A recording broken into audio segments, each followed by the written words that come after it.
Assalamu alaikum. Welcome to my lectures. I am your Pakistan Studies lecturer Midhat Abbas. Students, Chapter 7 again, which is Foreign Relations of Pakistan.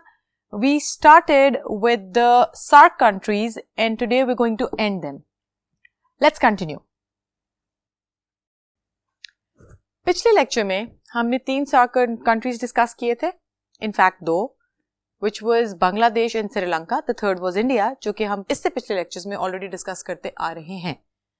Now, let's continue with Nepal, Maldives and Bhutan. We're going to finish the relations of Pakistan with the SAARC countries today.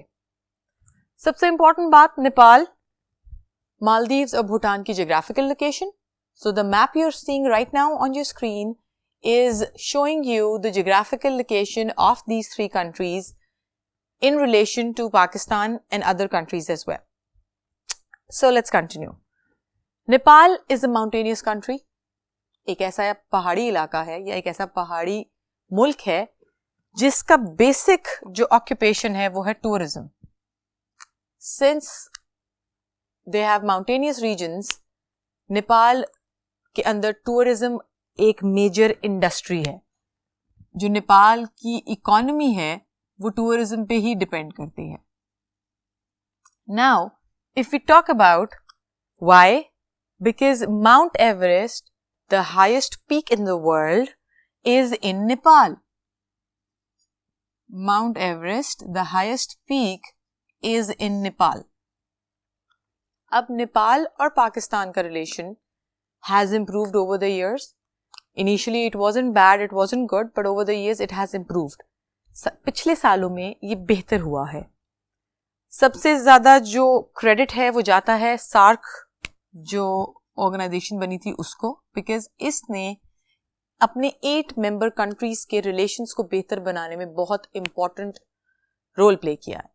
अगर आप notice करें तो Bangladesh, Sri Lanka, even now Nepal और other countries जो इसके members हैं उनमें इनकी एनुअल कॉन्फ्रेंसेस हुई हैं. रीजन बीइंग कि अगर ये एक ऑर्गेनाइजेशन है तो it should visit all its member countries. So that is what has happened over the years और पिछले सालों में ऐसा ही हुआ है. सो यस, नेपाल में जो पहली कॉन्फ्रेंस है, नेपाल के अंदर जो पहली कॉन्फ्रेंस है वो 1987 में हुई, जो कि सार्क की 3rd एनुअल कॉन्फ्रेंस थी. जरा रिकॉल करें, जल्दी से मुझे बताएं, सार्क की फॉर्मेशन किस ईयर में हुई? Excellent, 1985. Well done. And इसको बनाने का जो आइडिया है वो किस ईयर में दिया गया था? 1980. Bravo, well done students. Now 1985 में बना तो 85 और 86 में पहली और दूसरी कॉन्फ्रेंस, तो 3rd SAARC कॉन्फ्रेंस हुई नेपाल में. इसमें मेंबर कंट्रीज ने इस बात पे अग्री किया कि जो मेजर एम है वो ये है कि जो उस वक्त का फूड क्राइसिस है उसको डील किया जाए. अब जो 6 मेंबर कंट्रीज थे उन्होंने तो इस बात पे एग्री कर लिया, लेकिन जो इंडिया था इट डिड नॉट अग्री. उसने इस चीज में कोई हाथ नहीं बटाया, ना इस पे कोई अपनी ओपिनियन का इजहार किया.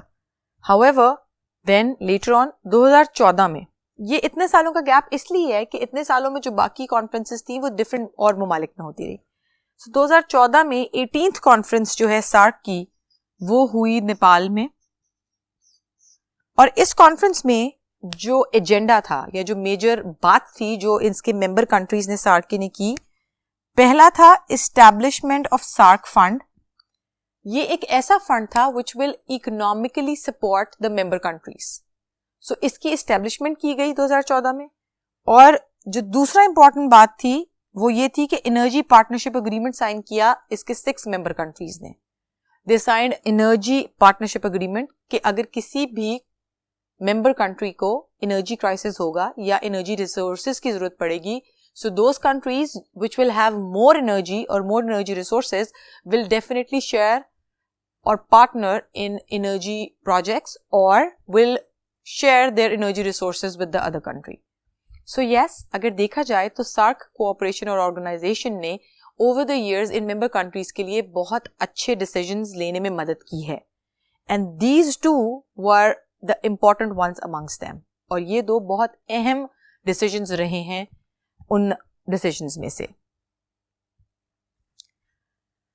अगर हम अगली बात करें तो 2018 में नेपाल का प्राइम मिनिस्टर और पाकिस्तान का प्राइम मिनिस्टर, इन दोनों ने एक दूसरे के कंट्रीज में विजिट्स की और उनमें they met to enhance trade, defence and culture and promote cooperation. So basically इन 3 सेक्टर्स में, which is trade, defence and culture, इन 3 सेक्टर्स में इन दोनों कंट्रीज ने कोऑपरेशन करने के लिए अग्रीमेंट साइन किए और ये डिसाइड किया कि bilateral relations will be developed. Bilateral relation development mean कि दोनों साइडों से रोल प्ले किया जाएगा and they will promote the development in these 3 sectors. अब हम आगे चलते हैं. Let's talk about Pakistan and Maldives. Pakistan and Maldives, Maldives के बारे में बात करते हैं. ज्योग्राफिकल लोकेशन मैं आपको पहले दिखा चुकी हूँ. मालदीव्स असल में is a group of more than 1000 islands. 1000 जजीरों से ज्यादा जजीरों का ये आइलैंड है. It's a group. It's more than 1000 islands in the Indian ocean. और वो कहाँ है? इंडियन ओशन के अंदर. बहुत खूबसूरत जगह है जहां लोग हर साल जाते हैं to visit, for tourism, for recreation, रहते हैं. और वहां की जो इकोनॉमी है वो बेसिकली टूरिज्म पे ही थ्राइव करती है. वहां की मईशत इस टूरिज्म के ही वजह से चलती है. Male, Male is the capital of Maldives. It's an island as well, but ये एक ऐसा आइलैंड है जो उसका कैपिटल है. और ये वाहिद आइलैंड है जहां पे एक एयर ट्रांसपोर्ट का जो है पोर्ट बना हुआ है. सो जितने भी बाकी आइलैंड्स हैं वहां से अगर किसी ने भी मालदीव्स आना है, जाना होता है, तो they have to first transport themselves और they first have to travel to Male and then they go ahead. Fishing, क्योंकि इंडियन ओशन में है, access to several 1000 kinds of fish, species of fish.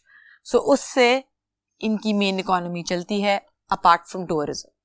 Tourism के साथ साथ फिशिंग इनकी economy को support करती है.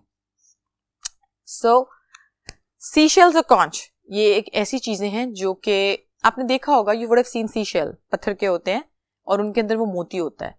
वो चीजें यहां से कलेक्ट करके एक्सपोर्ट की जाती हैं all over the world. So yes, economy इस पे भी डिपेंड करती है, बट समहाउ ये सब कुछ उनके ओशन या पानी से कनेक्शन से ही रिलेटेड है. 1993 में जो 5th सार्क कॉन्फ्रेंस है वो मालदीव्स में हुई, मले में, इसके कैपिटल सिटी में. उसमें जो सबसे इंपॉर्टेंट बात डिस्कस की वो ये थी कि withdrawal of Iraqi forces from Kuwait and imposing restriction on smuggling.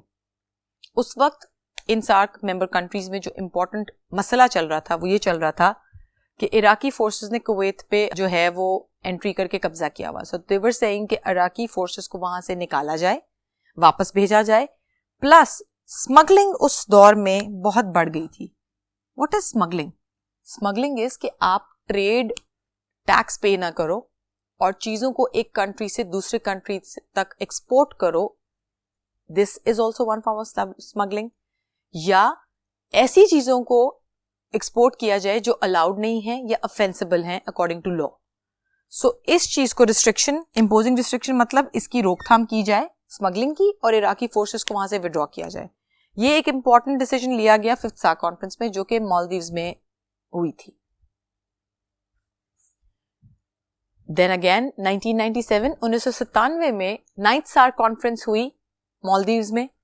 इसमें जो मेंबर कंट्रीज थे उन्होंने इस बात पे एम्फेसिस किया कि जो उस वक्त के करंट प्रॉब्लम सारे कंट्रीज को फेस हो रहे हैं, जो भी मेंबर कंट्रीज हैं, उनके सॉल्यूशंस पे काम किया जाए. मतलब सारे कंट्रीज आपस में मिलके एक दूसरे की प्रॉब्लम सॉल्व करने की कोशिश करें. Then 2011, 17th SAARC conference took place. The member countries committed for peace, protection of human rights and eradication of poverty. जो member countries थे उन्होंने इस बात पे agreement किया कि peace होना चाहिए इस region में, human rights should be protected, इंसानों को उनके हकूक मिलने चाहिए, and eradication of poverty. क्या आपने नोटिस किया है कि eradication of poverty every now and then SAARC conferences का हिस्सा रही है. इसका मतलब है जो इसके मेंबर कंट्रीज हैं उनको जो मेजर इशू कलेक्टिवली फेस हो रहा है वो है पॉवर्टी, गुर्बत. सो उसको फाइट करने के लिए ये अपनी हर 2-4 साल बाद की कॉन्फ्रेंस में या हर कॉन्फ्रेंस में इस इशू को जरूर डिस्कस करते हैं. So yes, it is like working for the welfare of the people. अगर आपको याद हो तो जो मेन ऑब्जेक्टिव था पहला सार्क ऑर्गेनाइजेशन का वो ये था कि welfare of the people in improving quality of life. अब वो लोगों के फायदे के लिए और क्वालिटी ऑफ लाइफ को इम्प्रूव करने के लिए अगर इसको सॉल्व किया जाएगा तो वो ऑब्वियसली सॉर्ट आउट होगा. सो इस मेजर एम को उन लोगों ने कभी भी इग्नोर नहीं किया. 2015 और 17 इन 2 सालों में both countries heads visited each other's country. Several memorandums were signed for promotion of trade, education and tourism. अब 2015 से 17 तक मालदीव्स का प्राइम मिनिस्टर और पाकिस्तान का प्राइम मिनिस्टर दे एक्सचेंज्ड विजिट्स, और इन विजिट्स में उन लोगों ने बहुत सारी ऐसी ट्रीटीज या बहुत सारे ऐसे मेमोरेंडम्स या ऐसे अग्रीमेंट साइन किए जिनमें दे टॉक्ड अबाउट कि दोनों कंट्रीज को आपस में ट्रेड में, एजुकेशन में और टूरिज्म में अपने रिलेशंस मजीद बेहतर बनाने चाहिए ताकि ट्रेड वो इंक्रीज करें, टूरिज्म प्रमोट करें ताकि बहुत सारे लोग मालदीव्स जाएं विजिट करने के लिए और वहां के लोग पाकिस्तान आ सकें. Next, moving on to our last country for the SAARC organization and that is Pakistan and Bhutan. Bhutan again like Nepal is a mountainous country. पहाड़ी इलाका है. Thimphu is the capital. It's the capital of Bhutan. Okay, अगर अब हम भूटान की बात करें जो कि एक माउंटेनियस कंट्री है, तो वुड कटिंग मतलब पहाड़ी इलाका है, दरख्त होंगे, तो लकड़ी को काट के वहां के लोग अपनी जो लिविंग है वो अर्न करते हैं. मतलब उनका जो मेजर ऑक्यूपेशन है वो वुड कटिंग है. Raising sheep and goat, since पहाड़ी इलाका है लोग वैलीज में रहते हैं, और जब वो वैलीज में रहते हैं तो वो खुद अपना कैटल रेज करते हैं. सो कैटल रेज करना मतलब raising sheep and goat is also an important profession. जाहिर सी बात है, अगर लोग इतने सिंपल तरीके से रहते हैं, इतने सादे तरीके से, तो उनके लिए अपनी लिविंग अर्न करना इन 2 तरीकों से ही पॉसिबल है. सो हेंस जो इकोनॉमी है वो बहुत मिनिमल सी है. Dzongkha is the official language of Bhutan. 2010 में 16th SAARC conference took place in Bhutan, in Thimphu, the capital of Bhutan. उसके जो मेजर एम्स और ऑब्जेक्टिव्स थे या जो मेजर डिसीजंस थे जो उसमें लिए गए, पहला था eradication of poverty. As I explain you earlier, जैसे मैंने आपको पहले भी बताया कि पॉवर्टी को उन्होंने एक मेजर इशू रख के उसको सॉल्व करने की हमेशा कोशिश की. इरेडिकेशन ऑफ टेररिज्म, और उसके बाद tackle the climate change. If you people would have heard, तो क्लाइमेट चेंज ग्लोबल वार्मिंग एक टर्मिनोलॉजी है. All over the world ozone layer जो है वो हमारे पोल्यूशन क्रिएट करने की वजह से जगह जगह से डिप्लीट हो रही है, खराब हो रही है. Ozone purest form of oxygen होती है और हमारे प्लैनेट के इर्द गिर्द हमारे एटमॉस्फेयर में उसकी अमाउंट बहुत ज़्यादा है, और इस ओजोन लेयर की वजह से जो सूरज की हार्मफुल शुआएं हैं या ख़तरनाक शुआएं हैं वो ज़मीन तक नहीं पहुंच सकती. लेकिन ग्लोबल वार्मिंग, हम इंसानों की अपनी एक्टिविटीज़ की वजह से जो हमने एक्स्ट्रा गैसेस और हैज़र्डस गैसेस हम प्रोड्यूस करते हैं, जैसे कूड़ा जला दिया, जैसे फैक्ट्रीज की चिमनीज हैं, जैसे हम अपना वेस्ट वाटर में डंप करते हैं, तो इस सारे पोल्यूशन की फॉर्म से हम लोगों ने जो ओजोन लेयर है उसको डैमेज कर दिया है. उसके डैमेज होने की वजह से जो सूरज की खतरनाक शुआएं हैं वो ज़मीन तक पहुंच रही हैं, और पहुंचने की वजह से over the past 20 years 2 degree Celsius earth के टेम्परेचर में राइज आ चुका है. इसको कहते हैं ग्लोबल वार्मिंग. अब इस ग्लोबल वार्मिंग की वजह से क्लाइमेट चेंज आ रहा है. क्लाइमेट चेंज क्या आ रहा है कि over a period of time एक कंट्री का या एक जोग्राफिकल लोकेशन का अर्थ पे जो टेम्परेचर था, फॉर एग्जाम्पल अगर गर्मियां थी तो वो शदीद मजीद गर्म हो गई हैं, और अगर सर्दियां थी तो वो उनमें भी शिद्दत बढ़ गई है. सो इस क्लाइमेट चेंज को टैकल करने के लिए भी इस कॉन्फ्रेंस में डिस्कशन हुई. वो प्रपोजल्स रखे गए जिनके अकॉर्डिंगली हम अपनी एक्टिविटीज रिड्यूस करें और ग्लोबल वार्मिंग को हम रिवर्स तो नहीं कर सकते लेकिन रोक सकें. 2011 में भूटान के प्रेसिडेंट ने पाकिस्तान विजिट किया. The president of Bhutan visited Pakistan and he wanted to promote bilateral tourism and trade. So he talked about कि टूरिज्म और ट्रेड इन दोनों कंट्रीज के दरमियान प्रमोट की जाए. So students, here we and all the SAARC countries.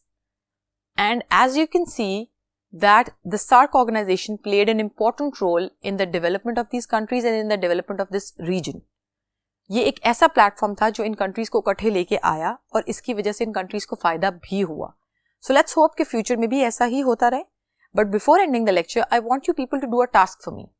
I want all of you to write down a paragraph in which you people are going to tell me that which country do you think has the most important relations with Pakistan among these SAARC countries. In SAARC countries में से कौन सा ऐसा एक country है आपकी नजर में जिसके रिलेशन सबसे ज्यादा स्ट्रॉन्गर हैं पाकिस्तान के साथ? इस चीज के बारे में मैं आपसे नेक्स्ट लेक्चर में बात करूंगी. तब तक के लिए अल्लाह हाफिज.